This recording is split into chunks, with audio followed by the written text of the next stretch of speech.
আসসালামু আলাইকুম রহমতুল্লাহ বারাকাত। কাছে ও দূরে, দেশে বা প্রবাসে যে যেখান থেকে শুনছেন, সকলকে আমার সালাম ও শুভেচ্ছা জানিয়ে শুরু করছি আজকের আলোচনা। ফেস দ্য পিপলে আলী হাসান ওসামা ও রেজওয়ান রফিকের একটি আলোচনা শুনলাম। তাতে কে জিতলো বা কে হারলো তা বলা আমার উদ্দেশ্য না। আমি আলোচনা করব সাইফুর রহমান সাগর সাহেব কর্তৃক রেজওয়ান রফিক সাহেবকে করা দুটি প্রশ্ন ও তার জবাব নিয়ে। রেজওয়ান রফিক সাহেবকে সাইফুর রহমান সাহেব সর্বপ্রথম যে প্রশ্নটি করেছেন তা হলো, আপনারা বা আপনাদের আদর্শিক কোনো দল যদি ক্ষমতায় যায়, তাহলে হিন্দুদেরকে আপনারা কি শরিয়া আইন পালন করতে বাধ্য করবেন? এই প্রশ্নের জবাবে রিজওয়ান রফিক সাহেব যা বলেছেন তার সারমর্ম হলো, ইসলামের মধ্যে অমুসলিমদের ব্যাপারে বেশ কিছু নিয়মকানুন আছে। এদেরকে ইসলামে জিম্মি বলা হয়। তাদের ব্যাপারে ইসলামের যে বিধান আছে সে বিধান বাস্তবায়ন করলে কোনো হিন্দুকে জোর করে ধর্মান্তরিত করা হবে না, জোর করে মাথায় টুপি পরানো হবে না, তারা তাদের ধর্ম পালন করবে। সুতরাং যারা অমুসলিম তারা ইসলামী শাসন ব্যবস্থায় তাদের অধিকার নিয়ে থাকবে। চলুন একটু শুনে আসি তাদের প্রশ্ন উত্তর। আপনি কওমি ঘরানার আলোচক বা আপনি কওমি ঘরানা ইসলামিক বিশেষজ্ঞ ভাইয়ের ওই আদর্শকে আপনি লালন করেন। আপনারা যদি ক্ষমতায় যান বা আপনাদের আদর্শিক দলগুলো যদি ক্ষমতায় যায়, তাহলে হিন্দু মানুষদের অবস্থা কি হবে? যারা আপনারা কি শরিয়া আইন পালন করলে তাদেরকে মাস্ট আপনারা বাধ্য করবেন শরিয়া আইন পালন করতে হবে? দেখেন, ইসলামের মধ্যে অমুসলিমদের ব্যাপারে বেশ কিছু নিয়ম কানুন আছে, কিছু নিয়ম নীতি আছে, যাদেরকে ইসলামের জিম্মি বলা হয়।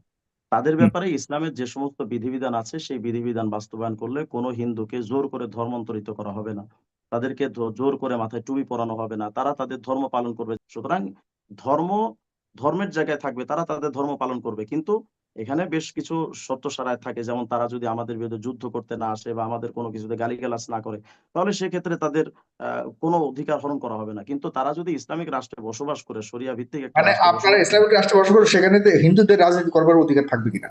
অবশ্যই তারা করবে, তাদের ধর্ম অনুযায়ী তাহলে তারা কাদের করবে। সাথে রাজনীতি করবে? তারা তাদের ইসলামের বাহিরের যে অংশটা থাকবে, তারা তাদের অধিকার প্রতিষ্ঠার জন্য যে বিষয়গুলো করা দরকার, তারা যে হুম। সিস্টেমে করা দরকার, তারা তাদের বেল্টে করবে। এবং ইসলামী শরিয়া যারা রাষ্ট্রপ্রধান থাকবেন, তারা তাদের সেই অধিকারটা দিয়ে দিবেন। না, তারও সে একই পার্লামেন্টে যেতে হবে, একই সাথে আপনার আইন পাশ করতে হবে, পাশাপাশি বসতে হবে, ব্যাপারটা কি এরকম নাকি তাদের জন্য আলাদা কোনো পার্লামেন্ট থাকবে? না, ব্যাপারটা তাদের ওরকম বুঝতে হবে। হুম। তারা তো তাদের দাবি দাওয়া, তাদের প্রয়োজনীয় বিষয়গুলো তারা তো আমি বলি, এ জাতীয় প্রশ্ন ইসলামের ব্যাপারে উত্থাপন করাই অবান্তর। ইসলামের ব্যাপারে যারা অজ্ঞ তারাই এ ধরনের প্রশ্ন করতে পারে। সুতরাং সাইফুর রহমান সাহেবের যেহেতু ইসলামের ব্যাপারে জানাশোনা কম, তাই ওনার এ জাতীয় অবান্তর ও ভুল প্রশ্ন করাই স্বাভাবিক। কিন্তু রেজওয়ান সাহেব যে জবাব দিলেন তা ইসলামী আইনজ্ঞ কোনো ব্যক্তি থেকে শোনার জন্য আমি প্রস্তুত ছিলাম না। জানি না উনি এই জবাব কোথায় পেয়েছেন, তবে আমার মনে হয় উনি ছাত্র জামানায় এই মাসআলাগুলো ভালো করে পড়েন নাই বা পড়ে থাকলেও স্মরণ নাই।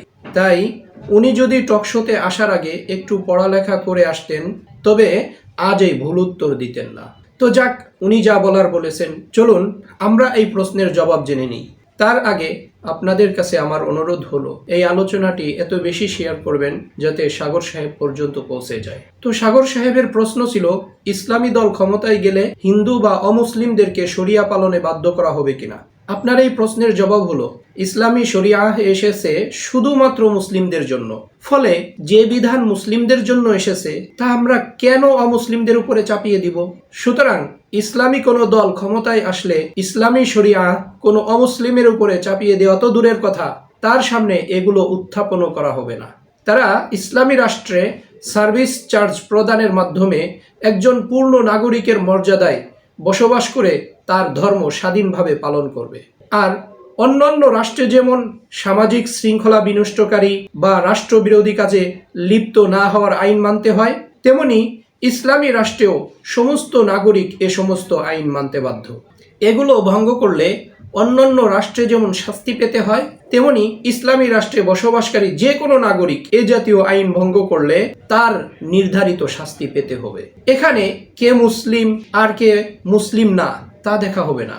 যেমন কেউ রাষ্ট্রের বিরুদ্ধে বিদ্রোহ করলে তাকে রাষ্ট্রদ্রোহী হিসাবে শাস্তি দেওয়া হবে, সে মুসলিম বা অমুসলিম যাই হোক না কেন।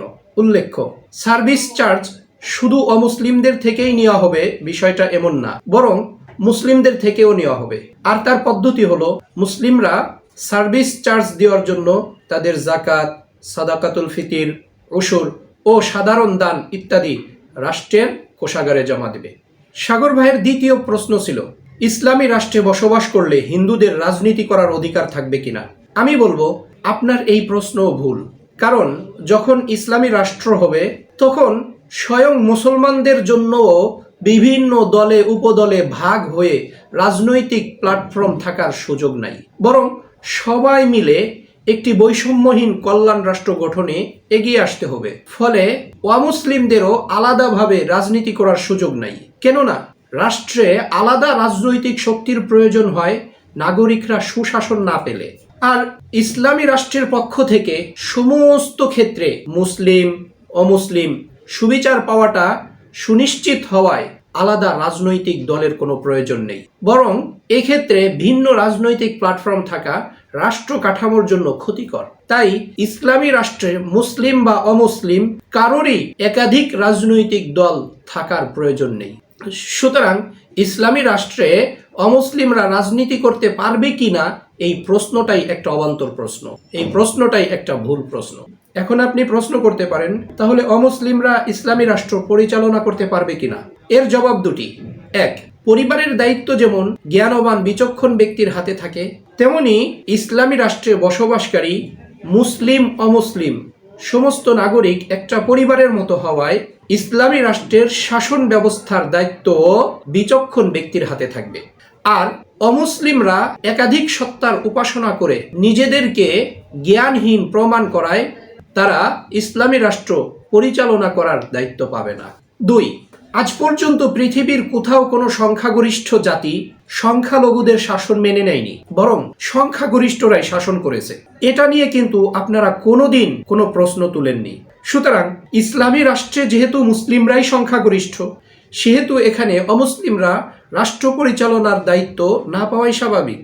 এমত অবস্থায় ইনসাফ ও সুশাসনপূর্ণ ইসলামী রাষ্ট্রকে ভিন্ন চোখে দেখা মানবিকতা নয়, বরং ইসলাম বিদ্বেষী হওয়ার লক্ষণ।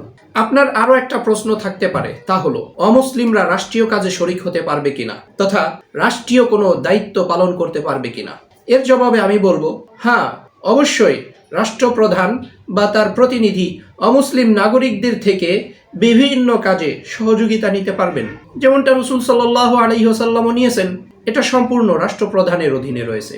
মোট কথা, ইসলামী রাষ্ট্র ব্যবস্থা কোনো অযৌক্তিক বা ভীতিকর রাষ্ট্র ব্যবস্থা নয়, বরং যৌক্তিক ও সুশাসনপূর্ণ এমন এক রাষ্ট্র ব্যবস্থা যার নজির পৃথিবীর অন্য কোনো রাষ্ট্র ব্যবস্থায় নেই। তাই সমস্ত সাংবাদিক, কলামিস্ট ও জাগতিক জ্ঞানের অধিকারী ব্যক্তির উচিত ইসলামী রাষ্ট্রের ব্যাপারে জনমনে ধারণা প্রসূত ভীতি সঞ্চার না করে ইসলাম নিয়ে পড়াশোনা করা।